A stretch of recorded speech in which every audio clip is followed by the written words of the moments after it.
bá mi gẹ́ẹ̀tì clove kànáfùrù bá mi gẹ́ẹ̀tì abèrè tá a mọ̀ sí oblator seed lọ méjèèjì papọ̀ kó kúnná kó sọ di powder kó wá máa gẹ́ẹ̀tì fresh omi àgbọn ló máa fi lò ìlàjì ṣíbí ìjẹun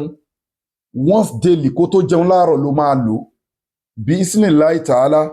ẹni tó ní kidney problem ẹni tó ní liver problem tó bá ń lò bẹ́ẹ̀ pẹ̀lú omi àgbọn á wọ̀ṣẹ̀ kódà ẹni tó ní hepatitis á wọ̀ṣẹ̀ ẹni tó bá wá ní hemorrhoid tó ní pile tí díẹ̀ ń yọ powder yìí náà ló máa bù ìlàjì ṣíbí ìjẹun wàá mix ẹ̀ pọ̀ mọ́ virgin olive oil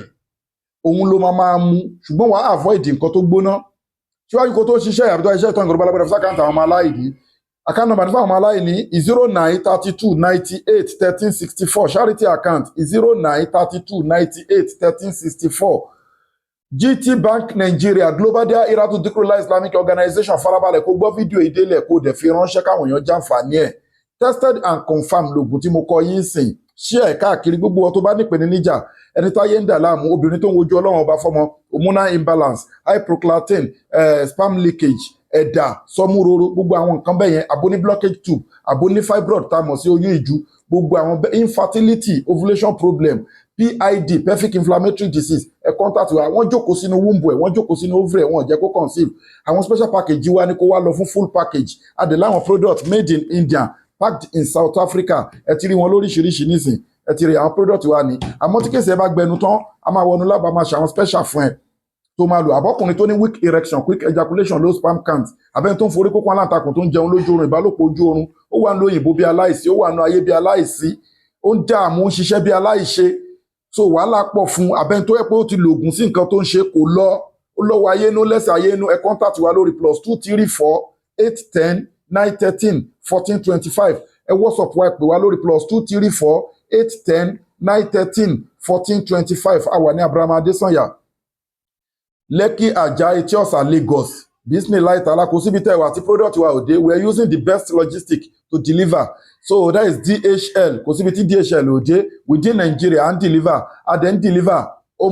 abroad náà international and deliver amẹ́yìn lẹ́ máa sanwó delivery right way lẹ́wà kò sí ìrújú ń bẹ̀ ẹ̀kọ́ tẹ́mi kọ́ iṣẹ́ tí wọ́n bí mi sínú ẹ̀ ni ṣẹ́dẹ̀ bá mi ń ṣe ni ọmọ Ìlọrin ni mí ẹ̀kọ́ tí mo kọ́ káàkiri láfíríkà ní Nàìjíríà káàkiri ni ta tún fi lọ sí Asia so lójú ọ̀nà iṣẹ́ yìí àgbà doctor ń bẹ àgbà professor ń bẹ lójú ọ̀nà egbògi àtòjú ọ̀nà spiritual ní India ní China káàkiri bẹ́ẹ̀ yìí tá ń sọ yà àfi ṣe ìyanràn à ń jẹ́ kẹ́yìn olólùfẹ́ wa mọ̀ pé right way lẹ́wà torí látúzàkú anfusakun wọ́n alamu bímọ ní takọ̀ má pèrà ẹni nǹkan ọlọ́run ọba nìkan innahu yarakum huwa wa qabiluhu min haythu la tarawnahum èṣù àtàwọn companion ẹ̀ wọ́n ń wò yìí tẹ̀yìn ẹ̀tẹ̀ lè rí wọn so treat your problem both natural and spiritual because gbogbo àwọn àìsàn tó wà yẹn kú lè dá ilẹ̀ udawahu falitẹ́tìlẹ̀ budawahu lè dá yékùn fọlátẹ́tìlẹ̀ bú bí aram ọlọ́run ní mi ní dá àìsàn kan kí n má fi wòsàn ẹ̀tí lẹ́gbẹ̀ẹ́ gbogbo àwọn àìsàn tó wà tó ń ṣe àwọn èèyàn yẹn bẹ́ẹ̀ náà ni àwọn ẹ̀mí òkùnkùn ní duplicate ẹ̀ ní evil word tí wọ́n máa ń jù síyàn lára we need to be very careful right way lẹ́wà lẹ́ẹ̀kan sí ẹ WhatsApp wa